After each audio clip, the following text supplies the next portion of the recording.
ADRE result 7 March শুক্ৰবাৰে আমাৰ grade 3 আৰু গ্ৰেড 4ৰ যি আমাৰ ৰিক্ৰুটমেণ্ট কমিশ্যন আছে তেওঁলোকে ঘোষণা কৰিব যিমান কেইটা পদ আছে তাৰ বিপৰীতে দুজনকৈ ল'ৰা ছোৱালীক এই পৰীক্ষাত উত্তীৰ্ণ হ'ব আৰু তেওঁলোকৰ মাজত পৰৱৰ্তী সময়ত ৰিটেন টেষ্ট অৰেল অনুষ্ঠিত হ'ব অৰ্থাৎ লিখিত পৰীক্ষাৰ ৰিজাল্ট গ্ৰেড 3 আৰু গ্ৰেড 4 আমি 7 মাৰ্চ তাৰিখে ঘোষণা কৰিম এটা পোষ্টৰ বিপৰীতে দুজনকৈ ল'ৰা ছোৱালীয়ে এই লিখিত পৰীক্ষাত উত্তীৰ্ণ হ'ব শেষৰ নম্বৰটোত যদি বেছি ল'ৰা ছোৱালীয়ে একেটা নম্বৰে পায়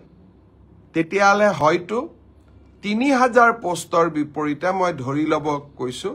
6000 ল'ৰা ছোৱালী পাছ কৰিব লাগে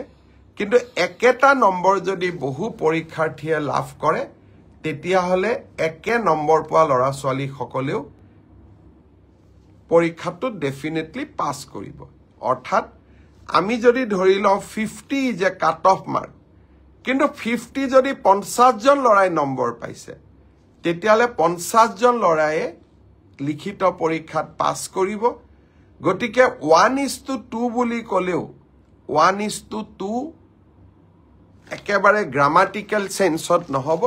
হয়তো 2-4জন ল'ৰা ছোৱালীয়ে বেছিকৈ পাছ কৰিব এডিআৰইৰ পৰীক্ষালৈ তাৰ ৰিজাল্ট কি হ'ব তাক আপোনালোকে জানেই সেইবাবে মই যিসকলে পাছ কৰিব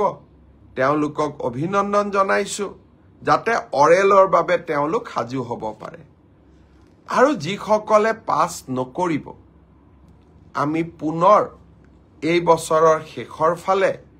নতুন বিজ্ঞাপন দিয়াৰ বাবে চেষ্টা কৰিম আপোনালোকে আৰু এবাৰ পৰীক্ষাত অৱতীৰ্ণ হ'ব আৰু লগতে অসমত উদ্যোগসমূহ আহিব মুখ্যমন্ত্ৰীৰ আত্মনিৰ্ভৰ অসম অভিযানো আছে আমি নিজকে তৃতীয় আৰু চতুৰ্থ বৰ্গত নহলেও বেলেগ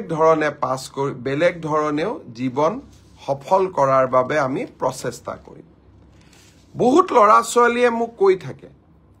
যে চতুৰ্থ শ্ৰেণীৰ পৰীক্ষাত বিএ পাছ কৰা ল'ৰাইও পৰীক্ষা দিছে এতিয়া কথাটো হ'ল আমি কোনোবাই যদি নিজকে চৰকাৰক ফাঁকি দি পৰীক্ষা দিয়ে তদন্ত নোহোৱালৈকে মুখ্যমন্ত্ৰীয়ে গম পাব নোৱাৰে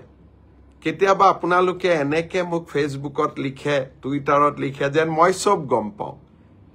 কোনোবা ল'ৰা এজনে যদি বিএ পাছ কৰিও নিজৰ যোগ্যতাটোক লুকুৱাই পেলাই চতুৰ্থ শ্ৰেণীৰ পৰীক্ষাত আবেদন কৰে মুখ্যমন্ত্ৰীজনে কেনেকে গম পাব আপোনালোকে খবৰ দিব আপোনালোকক আমি সুবিধা দিম যে এনে যিসকল লোকে আপোনালোকে দেখিব যে লিখিত পৰীক্ষাত পাছ কৰিছে